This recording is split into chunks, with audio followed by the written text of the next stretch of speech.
The African handshake involves a normal handshake, clasping of the thumbs, back to a normal handshake, and in modern times, sometimes followed by a click of the thumbs and a pat of the heart.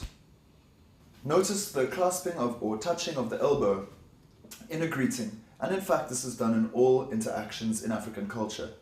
It is a sign of respect for the process of giving and receiving, as well as a respect for the other person. Very often this is done as both hands together, but in modern times and for extra reach, the elbow is used as a point of convenience.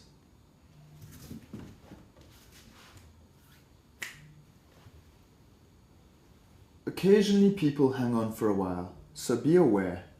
It is not usually an aggressive or suggestive action, just an old custom of connection.